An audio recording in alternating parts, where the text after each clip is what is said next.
nós vamos conversar com o Dr. Rogério sobre o que acontece, qual é a especificidade de cada anestesia numa criança e para que tipo de cirurgia aquela. Então, é um assunto bastante importante, bastante necessário, porque realmente nós, pais, somos cheios de dúvidas. Então, os microfones estão abertos, nós temos microfone específico para a plateia, e aqui nós estamos gravando para o site do Hospital Anchieta, que é o hospitalanchieta.com.br, para o meu canal no YouTube, Mônica Nóbrega, e meu site, monicanobrega.com.br. Ele que é um dos maiores especialistas no assunto, e a gente tem a honra de receber o Dr. Rogério Ribeiro. Parabéns pelo seu dia, pela escolha da profissão. Muito obrigado, Mônica. Boa tarde a todos. Um prazer estar aqui novamente, conversando com o público, passando um pouquinho de conhecimento, um pouquinho de informação. Anestesia é uma área que gera muitas dúvidas, e a anestesia pediátrica não é diferente, né? Já existe uma tensão normal por parte dos pais no que vai acontecer com o meu filho. E quando você pensa isso em relação a uma cirurgia, a ansiedade se torna ainda maior. Claro. Os pais conhecem, às vezes, o pediatra, mas se há uma cirurgia de emergência, né, por exemplo, uma cirurgia ortopédica, ou algo que foi descoberto de repente, a coisa já toma uma rapidez maior. Qual é o processo? O pai vai conversar com o anestesista, a mãe vai conversar com o anestesista? Bom, vamos lá. Existem dois tipos de situação. A primeira delas é aquela cirurgia eletiva, ou seja, uma cirurgia marcada, agendada.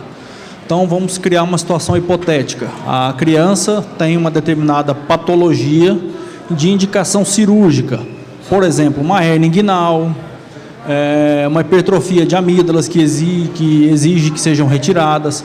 Então, isso é avaliado no consultório do especialista, do otorrino, do cirurgião pediátrico, e eles indicam a cirurgia. A cirurgia eletiva passa-se por uma consulta pré-anestésica, ela é marcada no momento do agendamento da cirurgia, e no ambulatório, no consultório de anestesia, são feitas aquelas perguntas, aquela entrevista para se conhecer o paciente, sobre patologias presentes, uso de medicação, alergias que eventualmente esse paciente tenha, histórias familiares ou mesmo pessoais, já passou por anestesia alguma vez, já foi submetido a alguma cirurgia antes, e como é que foi, teve algum problema, alguma intercorrência, ou nada aconteceu, foi tudo tranquilo.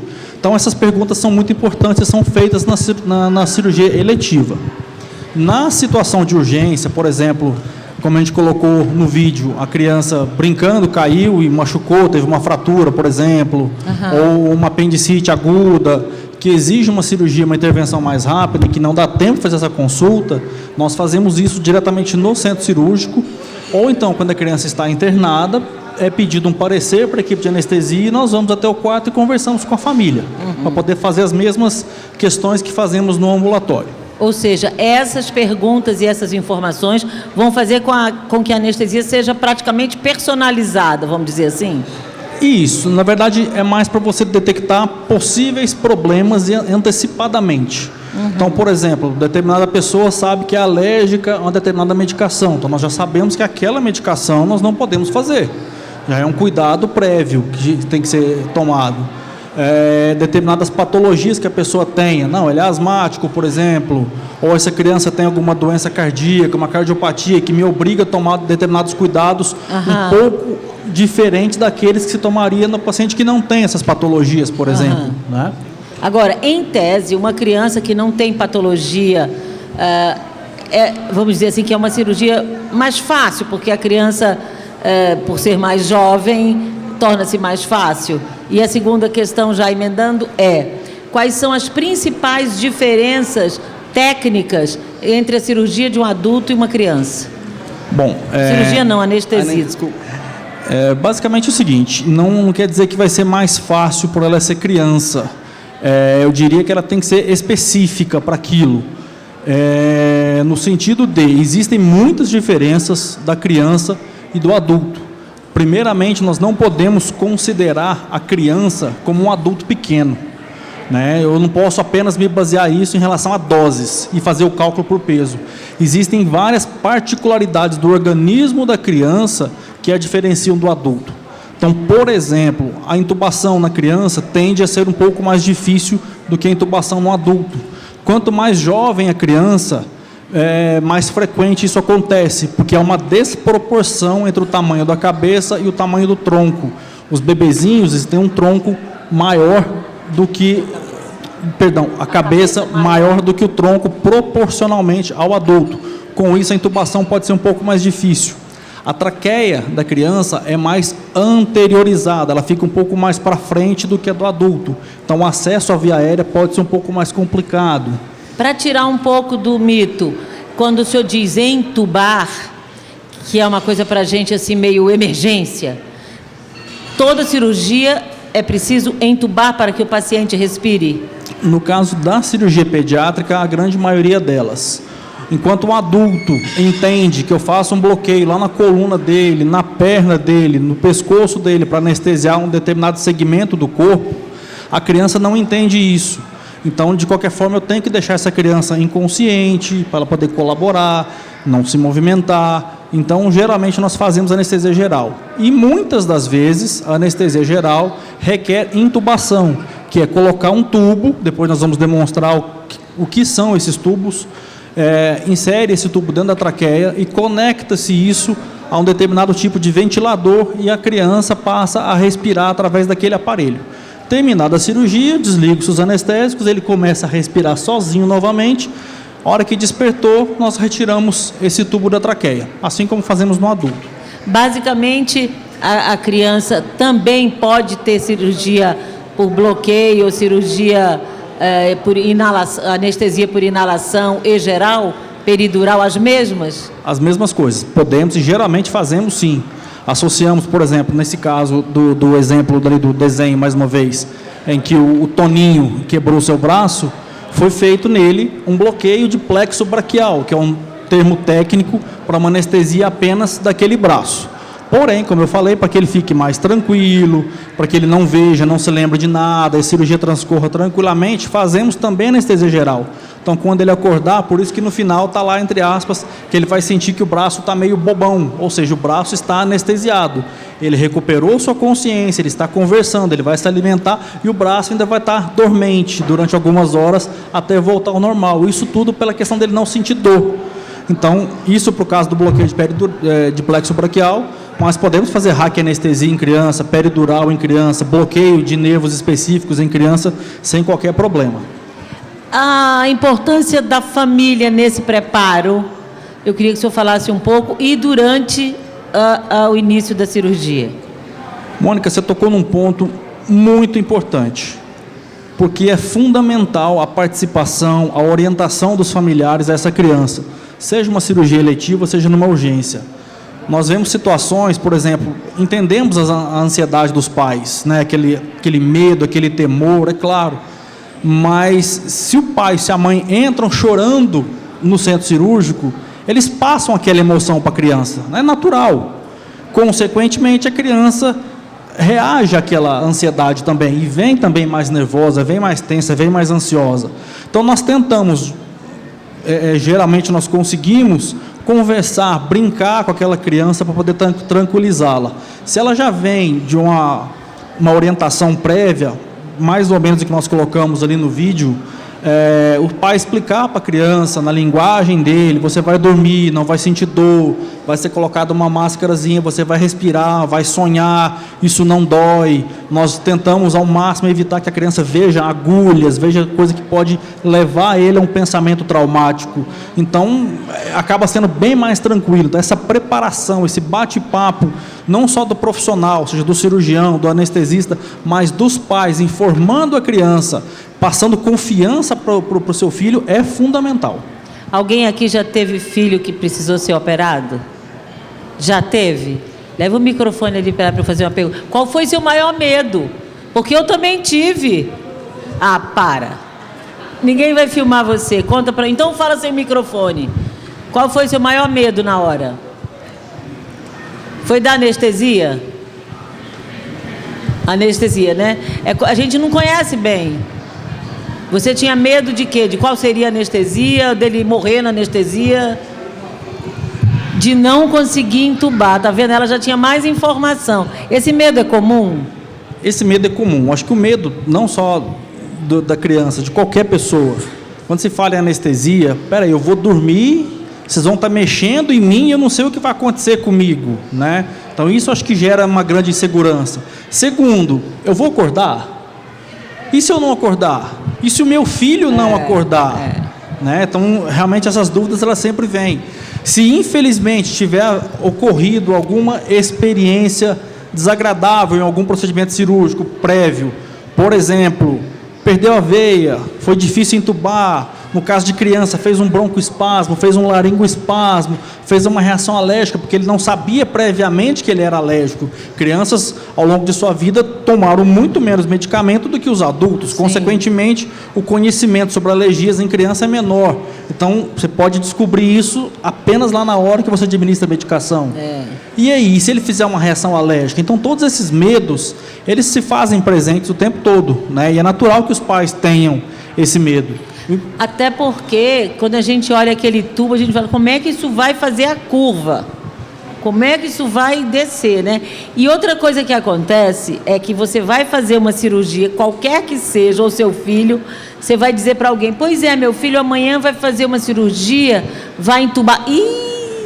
Aconteceu uma com uma amiga minha, sempre tem alguém para contar uma história.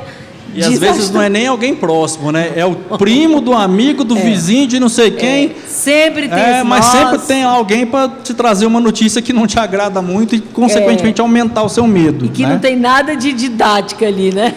Assim, intercorrências acontecem, com certeza, né? Nós não podemos vender a informação de que nada acontece, de que qualquer procedimento ele é isento de riscos, que nada vai acontecer. Isso não dá. Nós estamos falando de medicina, uma ciência inexata. Os resultados, eles são previstos, né? O importante é você estar num ambiente seguro, você ter vários tipos de dispositivos para qualquer eventualidade que porventura aconteça.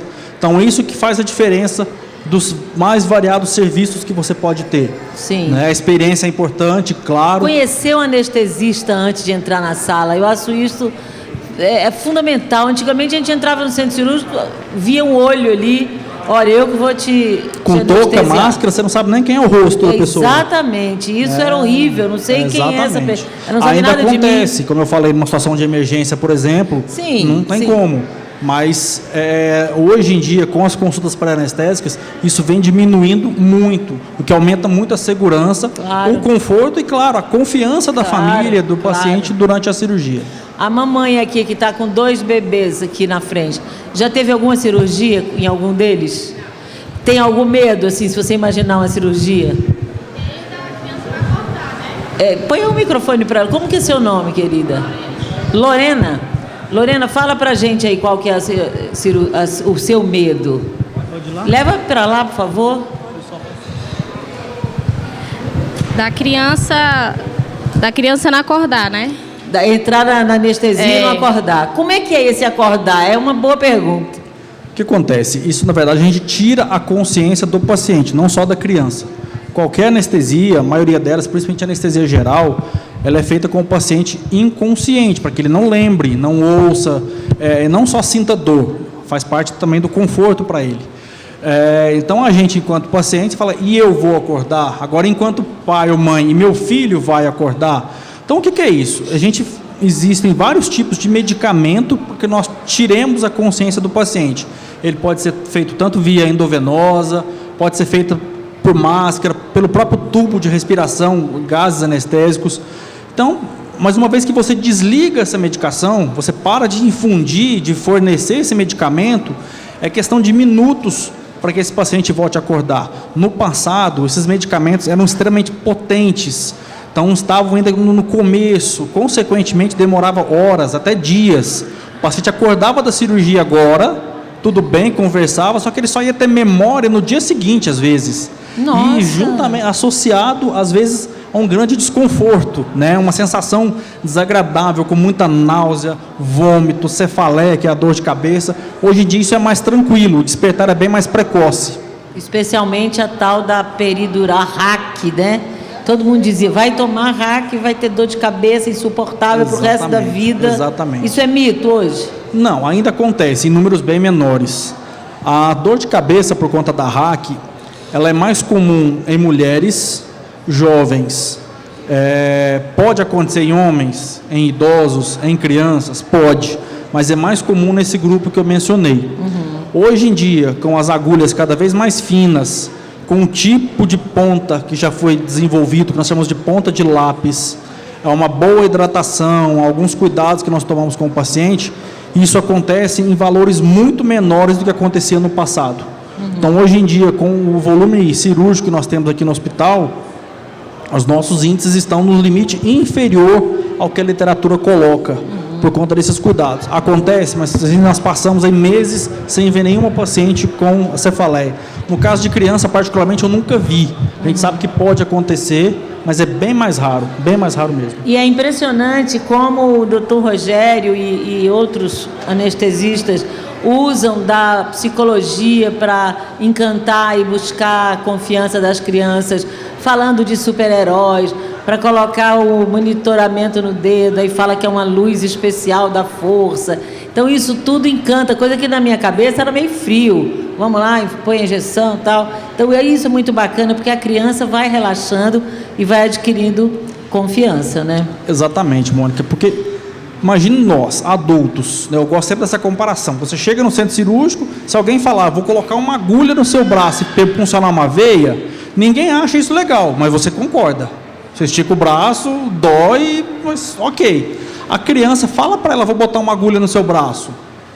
Acabou, você acabou com a relação de amizade que você poderia instalar ali com ela, né? Verdade. Ó, eu vou fazer um negócio aqui, vou botar um tubo na sua garganta. Não, você não vai, não. Não vai. O adulto já não quer, imagina a criança, ele sai correndo. Ah lá, ele está dizendo, ó, vou colocar um bracelete no seu braço, um mini raio laser no seu dedo. Então, assim, você chega brincando com a criança, deixa eu conhecer quem está ali. Então, assim, você gosta de futebol, você gosta de super-herói, e você vai descobrindo quem é aquele pequeno paciente que está na sua frente. Claro. E aí você vai tentando, na linguagem dele, se aproximar e ficar amigo dele. Então, por exemplo, uma criança que gosta de super-herói, beleza. Como é que eu vou chegar para ele e falar, vou colocar um eletrocardiograma no seu tórax? Ele vai ficar olhando para você e falar, então, você não é corajoso? Então, se você é corajoso, você está aqui, do lado do papai e da mamãe, você vai ganhar medalha. Quem tem coragem, ganha medalha. Aí ele olha, opa, peraí, ninguém está me agredindo, ninguém está... E você vai devagar, coloca uma, ele viu que não doeu, você coloca outra, você gostou, então você ganha mais uma, e aí você vai. Perfeito. Né? E todos os outros dispositivos, vai botar um aparelho de pressão, por exemplo, então olha, isso aqui é você gosta de super-herói, eu vou te dar um bracelete que você vai ficar bem forte, igual o Superman, por exemplo.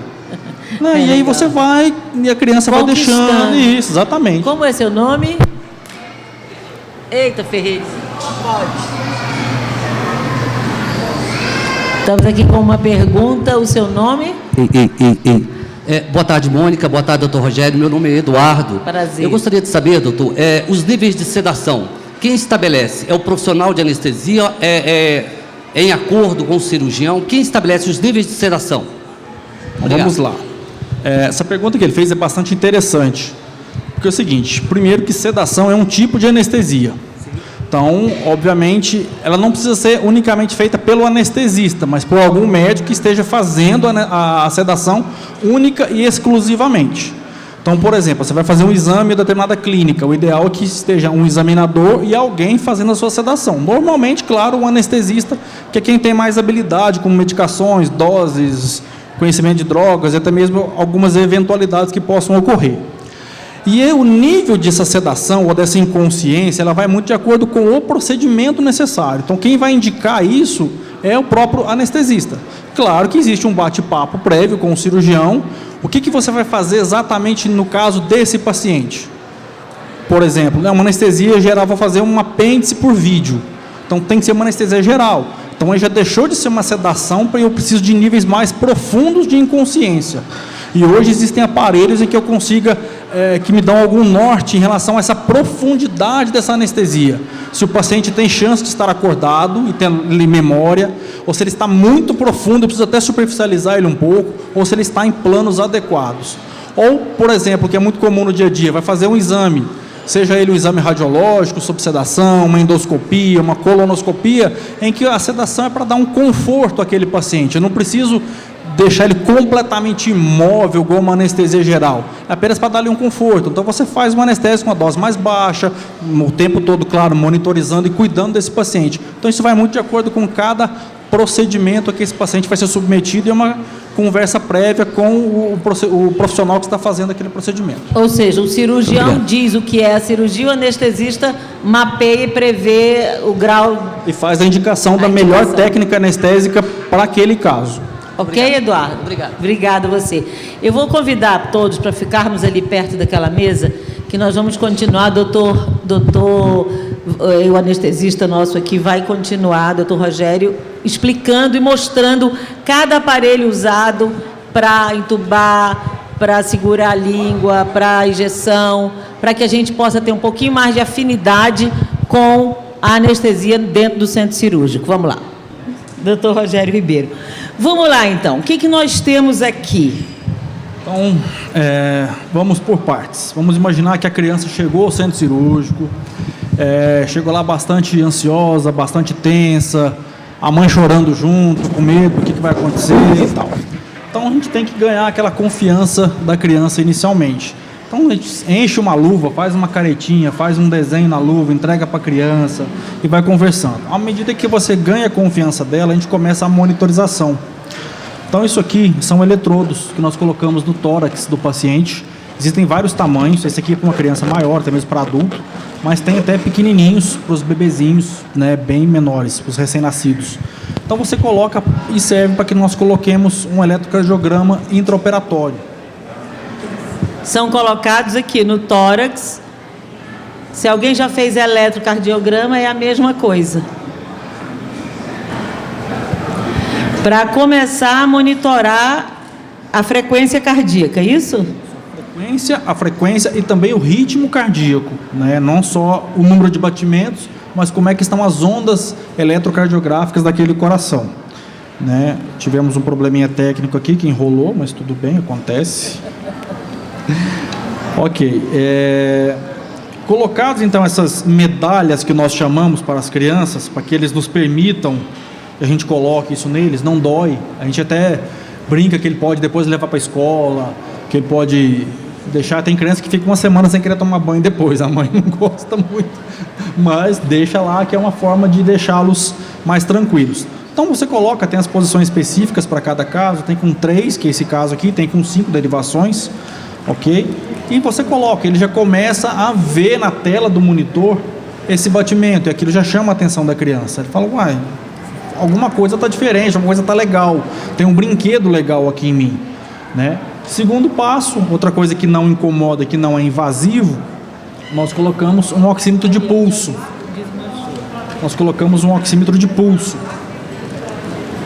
Então esses eletrodos, imagina que ele está no tórax do paciente, tem as posições específicas, nós apenas acoplamos aqui, né? Claro que ele não vai ler, porque está em cima da mesa, obviamente, mas pronto, a criança... E aquela maquininha ali fica lendo. Já começa a aparecer os batimentos cardíacos aqui, o ritmo cardíaco, já faz o barulhinho, a criança já distrai, né? O segundo passo é colocar o oxímetro de pulso. Esse aqui também é para um adulto ou para uma criança maior, mas tem pequenininhos, tem vários modelos. Então, quando você coloca no dedo, a criança já fala... Claro que assim, eu não chego colocando, você mostra a luzinha, não sei se a câmera vai conseguir pegar. Tem uma luzinha nele aqui, né?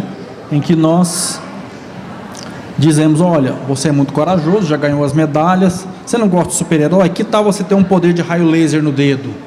Aí você coloca isso no dedo da criança, ele, obviamente não dói, não aperta nada, e já começa a ter ali um ritmo. Você consegue ver também a frequência cardíaca e o nível de saturação de oxigênio. A minha está um pouquinho acelerada, né? Mas ela vai mostrando e vai marcando e tudo mais. O que é a saturação do oxigênio? É a concentração de oxigênio presente no sangue periférico, tá? É isso que nós conseguimos visualizar. A criança ou qualquer pessoa respirando em ar ambiente, ela vai estar acima de 95%. Determinadas patologias, intercorrências, ela pode ir caindo, e na criança ela cai muito rápido. Então é importantíssimo isso, até um lembrete que me veio aqui. O motivo de criança gripada, resfriada, um simples nariz escorrendo, de adiarmos a cirurgia dela. porque a criança tem a via aérea, essa região do nariz, da garganta, extremamente reativa. Então, na hora que eu coloco o larim, que eu vou mostrar daqui a pouco, e passo o tubo, aquilo é um estímulo muito grande na via aérea da criança, e ela pode fazer uma reação semelhante a uma crise de asma, em que os brônquios se fecham, em que a laringe se fecha. Então, isso pode ser bastante grave. Então, está gripado, resfriado, o ideal é que se remarque a cirurgia para uma outra data, onde a criança não tenha nenhum desses problemas. Aí, esse aqui, que é meu, eu tenho medo dele. Antes desse aqui, nós vamos ter que convencer essa criança que ele vai ficar forte, que vai ganhar um bracelete.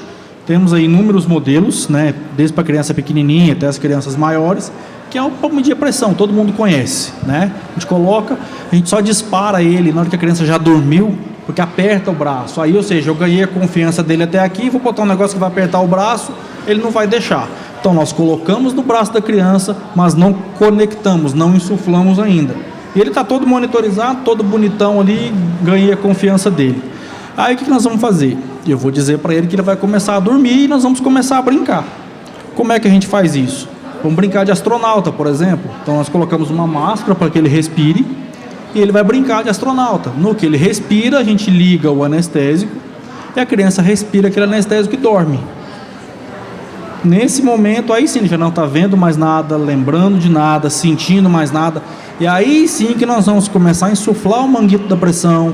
Aí que meu ajudante, meu auxiliar, vai puncionar a veia da criança, ou seja, sem traumas, sem frustrações, sem agressões mesmo, sem nada invasivo nessa criança. Apenas depois, e até esse momento, os pais ficam na sala de cirurgia. Nós permitimos a presença do pai e da mãe.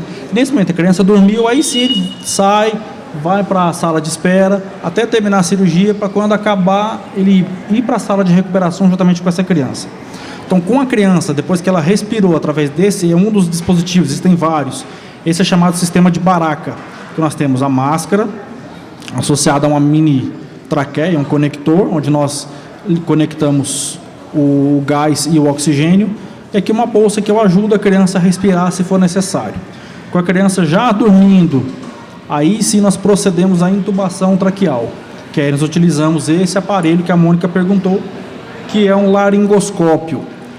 O cabo pediátrico, ele é mais fino, consequentemente mais leve, e as lâminas existem de vários formatos e tamanhos. Existe uma lâmina reta, essa é uma lâmina curva, e existem lâminas até metade dessa aqui no tamanho, de acordo, claro, com cada tamanho de paciente, né? Ele entra nessa posição, a curva para cima. Nós fazemos esse movimento, é com a mão esquerda, sempre com a mão esquerda. Introduzimos pelo lado direito da boca, porque essa parte desloca a língua. Então, por isso que nós entramos do lado direito. Tem uma luz aqui que vocês podem ver a luz, ó. Que o médico vai tendo toda a visão do campo. Isso. Inserir o tubo. Então, introduzir no canto direito, deslocando a língua para a esquerda. A gente levanta, faz esse movimento aqui. A base da língua e uma estrutura chamada epiglote, nós levantamos e fazendo essa manobra nós conseguimos ver duas estruturas, duas colunas, que são as cordas vocais, a entrada da traqueia. Visualizei, enxerguei esse espaço, nós pegamos um tubo, que é um tubo pequenininho, um tubo tamanho 3,5 para um bebê, e nós introduzimos. Então eu estou vendo o espaço, eu entro com o tubo nessa posição e insiro dentro da traqueia, por visão direta. Vi que está na traqueia, eu retiro o laringoscópio, venho com uma seringa, insuflo esse cuff, isso aqui enche e veda a traqueia. No caso de criança, também podemos usar tubos sem esse cuff. Então isso aqui infla. Exato. E aí mantém então esse campo aberto.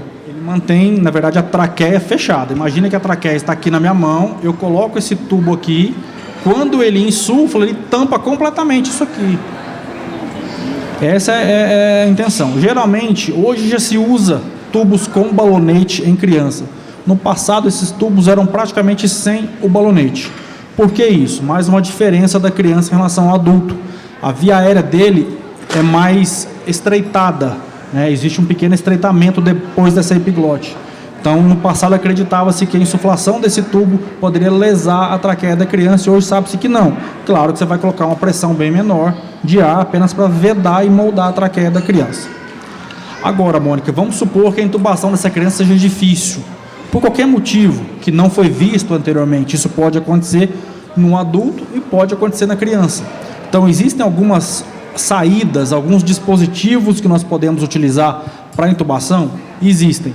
Um deles é isso aqui, que parece um guia, né? Não deixa de ser também, mas ele é chamado de bugie e existe o tamanho pediátrico. Ele é muito fino, extremamente maleável. Então, imagine que eu estou lá visualizando, mas eu não consigo ver as duas cordas vocais nitidamente, vejo apenas parte delas, de maneira que eu tento passar o tubo e ele bate e não consegue passar. Então, isso pode gerar um trauma naquele local, posso machucar, posso até fazer um edema naquela região, aquilo inchar e não passar de forma alguma, virou-se uma emergência. Então, para que isso não aconteça, eu olhei, não consigo passar, nós pegamos esse dispositivo, que é bem fininho e maleável, que não machuca, introduzimos ele no lugar do tubo, com ele dentro da traqueia, aí sim, nós pegamos o tubo e deslizamos o tubo por esse guia, retira o guia e o tubo está lá dentro. Então, isso ajuda e muito nos casos de uma via aérea um pouco mais difícil. Supondo que mesmo assim não consegui entubar, como foi uma mãe que perguntou mais cedo, né, que tinha um certo conhecimento, falou, e se não conseguir entubar? Então, tentei do método convencional, utilizei o bugie e nem assim consegui. Existe um outro dispositivo chamado máscara laríngea. Qual que é a diferença dela para o tubo? Isso permite também a ventilação, porém, ele não entra na traqueia. Ou seja, vamos ver se vocês vão conseguir me entender. Qualquer dúvida, vocês podem pedir o microfone e perguntar, tá? Pais e mães aqui presentes, importantíssimo. Para quem chegou agora, nós estamos com o Dr. Rogério Ribeiro, especialista, anestesista, e nós estamos falando sobre anestesia pediátrica. Hoje que é o dia do anestesista e quinta foi o dia da criança. Bom, aí se teve terceiro grau de insucesso, vamos dizer assim, parte-se para o quê? Tentamos entubar e não conseguimos. Tentei o bugie e não consegui. Isso aqui, esse guia se chama bugie. Outra solução, geralmente ela resolve praticamente todos os casos, uma máscara laríngea. Também tem desde o tamanho adulto até o tamanho, essa aqui para uma criança abaixo de 5 quilos, ou seja, um recém-nascido mesmo, né? O que acontece? Quando nós colocamos esse aparelho, esse dispositivo, nós levantamos a língua, como eu expliquei, e nós visualizamos ali a epiglote e a traqueia. Eu vejo também um outro orifício que é o esôfago, né? São duas cavidades diferentes que eu vejo na região da orofaringe. O que acontece? A máscara laríngea, pelo próprio formato dela e o próprio nome, né, ela não entra na traqueia, ela vai parar antes. Ou seja, ela vai com essa ponta bloquear o esôfago. Imagina que essa mão esquerda seja o esôfago e aqui na frente esteja a traqueia. Então ela bloqueia o esôfago para que ajude nessa vedação do trato digestivo. E aqui na frente é a abertura dela, ou seja, aqui na frente está a traqueia, ela joga o ar dentro da traqueia sem estar dentro da traqueia. Então, tecnicamente, nós dizemos, isso não é uma via aérea definitiva, mas numa situação emergencial, isso salva a vida de qualquer paciente, tá? Então, você consegue ventilar o paciente tranquilamente. Existem vários modelos de máscara, existe até umas que você coloca, como ela está de frente com a traqueia, você vem com o tubo e insere o tubo dentro da máscara e entuba. Depois você tira a máscara. Então, existem várias condições de manejar essa via aérea. E a via aérea é exatamente a parte, uma das mais importantes da anestesia. Porque hoje é a parte que se responde pelo maior número de óbitos, embora eles sejam pequenos, mas o que se mata em anestesia hoje é o insucesso na obtenção de via aérea. Se o paciente não respira, se eu não consigo ventilá-lo, fatalmente ele vai... E aí, feito isso com sucesso, o tal do intubou, né? Aí a criança está ali respirando, tá com anestésico, aí parte-se para a cirurgia em si? Exatamente. Então, intubou, nós podemos fazer de duas formas. Podemos fazer uma anestesia geral e deixar esse paciente respirando Podemos. Eu deixo ele inconsciente, mas mantenho a função respiratória dele preservada. Então, por exemplo, eu posso conectar isso aqui no tubo ou na máscara laríngea. Existe o fornecimento de gás, oxigênio e anestésico. Então, esse paciente está anestesiado, ele está respirando.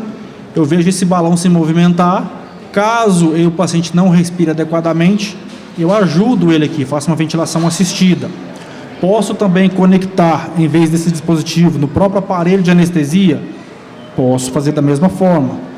Dependendo da cirurgia, a respiração do paciente ela não pode acontecer também. Então, eu preciso do paciente completamente relaxado, com movimentos bem mais sincronizados, bem mais programados. Quem vai fazer isso é a máquina, é o aparelho.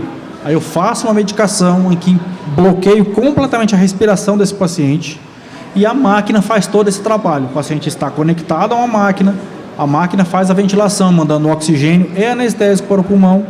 Terminou a cirurgia, eu faço uma outra medicação que eu reverto esse efeito, ele volta a respirar, desligo o anestésico, ele passa a respirar apenas oxigênio e com ele completamente desperto, respirando espontaneamente com padrões adequados, aí sim nós desinsuflamos esse balonete e sacamos o tubo. E aí a pergunta que fizeram, e para voltar? Terminou a cirurgia, fecharam lá, e aí? Para voltar a respirar, como eu falei, se ele estiver respirando por aparelhos, existem medicamentos que nós fazemos que revertem esse efeito. Tranquilo. Se eu não estiver usando isso, a criança estiver respirando, ou o paciente adulto respirando espontaneamente, ele está fazendo isso, ou seja, eu preciso apenas despertá-lo. E esse despertar, não existe uma medicação para reverter. Basta eu desligar o fornecimento daquilo que o mantém dormindo, seja ele endovenoso, seja ele inalatório. Desliguei, nós temos a bomba de infusão, que hoje é totalmente computadorizada, me dá uma previsão de quanto tempo esse paciente vai acordar. Tem outros monitores que nos mostram o nível de consciência daquele paciente, o nível de despertar dele. O anestésico inalatório, se eu estiver utilizando, eu tenho um aparelho chamado analisador de gases, que vai me dando a concentração de gás expirado daquele paciente. Então dá para você ter uma noção se ele está despertando ou não. Uma vez que tem apenas oxigênio circulando ali, questão de poucos minutos, esse paciente desperta por si só. Então aquela coisa de não vou acordar, não vai acordar, isso não acontece. Pode acontecer de ter alguma intercorrência e por algum motivo ser optado manter esse paciente inconsciente, conduzi-lo à UTI para um monitoramento pós-operatório mais rigoroso, mais criterioso. Então ele está mantendo sedado, mas ele já recuperou as funções por conta da anestesia. Então, enquanto houver paciente na sala e no pós-operatório, é preciso anestesista perto. Com certeza. Cirurgia eletiva, paciente, cirurgia de pequeno porte, médio porte, esses pacientes vão para a sala de recuperação anestésica, junto com cuidado, monitoramento constante da equipe de anestesia. Cirurgia de grande porte, por exemplo, a cirurgia cardíaca, nem passa na sala de recuperação. O paciente sai da sala de cirurgia direto para a UTI. O anestesista acompanha todo esse processo até passar o caso para o plantonista da UTI e dali para frente a equipe de UTI neonatal, UTI pediátrica, UTI adulto, assume o caso. Alguma pergunta de algum pai, de alguma mãe, de algum avô? Já tinha ouvido tão claramente assim uma explicação? É impressionante, né? Como é que a gente vai ficando com mais clareza e desmistificando, eu acho isso. Gostou disso? Dá o microfone para eu ouvir ela ali. Como é seu nome, amor? Bernadette. O nosso pessoal vai levar o microfone, que deve estar por aqui. Ferreirinha, o microfone chegou? Ali. Pode ficar aí. Bernadette. Oi, Bernadette. Oi. O que você achou? Muito interessante, porque às vezes a gente, né? Eu já tive um filho operado há muitos anos e antes de começar esse processo todo, apareceu alguém com a seringuinha, deu alguma coisa na boca dele, que eu já entreguei ele dormindo e eu não tinha a menor ideia do que era aquilo. Olha, né? Isso.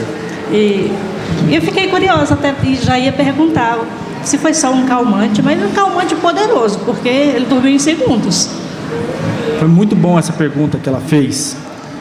O que acontece? Isso é uma medicação pré-anestésica. Isso é muito útil em crianças. Aquilo que eu comentei no começo, que a criança, é muito difícil a separação dela dos pais, né? estou num ambiente estranho, perto de pessoas estranhas, para fazer uma coisa que eu não sei o que é, vão mexer em mim. Então, assim, aquela separação ela é difícil, ela é traumática. Então, em muitos locais, nós fazemos a medicação pré-anestésica. Então, por exemplo, a criança, você está numa sala privada, ou você está no quarto monitorizado, aí você vai com a medicação, pode ser numa seringa, que você consegue dosar exatamente de acordo com o peso daquela criança. É um xaropinho. Você faz aquilo e dá para a criança. Em questão de alguns minutos, ela já fica bem mais sonolenta. Tem criança que não dorme, mas dali para frente já não lembra de mais nada, fica extremamente mais calma. E tem crianças que dormem, mas estão dormindo tranquilamente. Então, com aquela separação dos pais é mais tranquilo. Quando isso não é possível, não se faz essa medicação, é o processo que eu expliquei aqui, de você ir conversando com a criança. Aquele que veio de casa, por exemplo, já chegou quase que na hora da cirurgia. Você não vai fazer todo esse processo, ou é uma questão mais de urgência mesmo. Então você tem essa outra forma de tentar convencer a criança, vamos dizer assim. Mas importante é a gente saber, né? Essa coisa do médico explicar para a família, para a gente saber o que está acontecendo, eu acho que é a grande diferença, né? Sim, com certeza. Se todo mundo tivesse a oportunidade de, ou curiosidade de saber o que vai acontecer, porque a gente só fica preocupada. Quer dizer, eu digo a gente, a maioria das pessoas, né? Se preocupa sem saber com o quê, porque não sabe o quê, não sabe o que vai ser feito, não sabe que remédio estão. E você acha que esse tipo de explicação foi válida? Eu vim aqui poucas vezes, graças a Deus, mas interessante, muito bom a ideia. Obrigada, de quem resolveu fazer isso. Espero que tenha mais vezes sobre outros assuntos. Outros assuntos. Todo mês Obrigada. A gente está aqui. Obrigada, Bernadette. Todo mês nós estamos aqui. E assim a gente termina, mas não sem antes pedir para o doutor Rogério Ribeiro falar um pouco, hoje é o dia do anestesista, sobre a importância desse profissional nas nossas vidas. Qual é a importância do anestesista? Como é que o senhor se sente como anestesista? Bom, eu me sinto completamente realizado. Eu acho que nada mais importante do que fazer o que gosta, né? Isso não tem preço, né? A primeira coisa é isso. Mas a anestesia, como eu sempre digo, a gente sempre conversa, ela desperta muito medo, muitas tensões, muitas ansiedades, traz muitos mitos, muitas histórias por conta da anestesia. É uma especialidade que surgiu, pelo menos tecnicamente, em 1846, quando houve a primeira cirurgia com anestesia geral. Isso aconteceu nos Estados Unidos, claro que de uma maneira muito diferente do que nós colocamos aqui hoje, de uma maneira muito mais simplista. Não se conhecia muita coisa sobre a ação dos anestésicos. Você fazia uma determinada substância lá, o paciente respirava aquilo e dormia. E aí, o que aconteceu com ele? Frequência cardíaca, pressão, não sei, está dormindo, está respirando, doutor, opera aí, né? E de repente ele acordava, se for no meio da cirurgia, bota lá mais um pouquinho, dorme de novo, sem muito conhecimento ainda, mas foi essa data que marcou. Isso foi no dia 16 de outubro, por isso que nós comemoramos até hoje a data da anestesia, né? A data do anestesista. E depois disso muita coisa veio mudando. Então hoje a anestesia ela é bastante segura, isso eu posso garantir para vocês. Com toda essa capacidade de cuidado, de monitorização do paciente, isso trouxe muito mais conforto e segurança ao paciente e, claro, segurança para o profissional que a desempenha, né? Então isso você consegue passar um serviço de muito mais qualidade. Isso que é o bacana na anestesia hoje. Você faz desde pacientes de meio quilo, né, a pacientes de 100 e poucos anos de idade. Você consegue anestesiar sabendo tudo o que acontece no organismo dele durante a cirurgia, seja ela qual for. E a nós nos resta aplaudir, parabenizar pelo seu dia.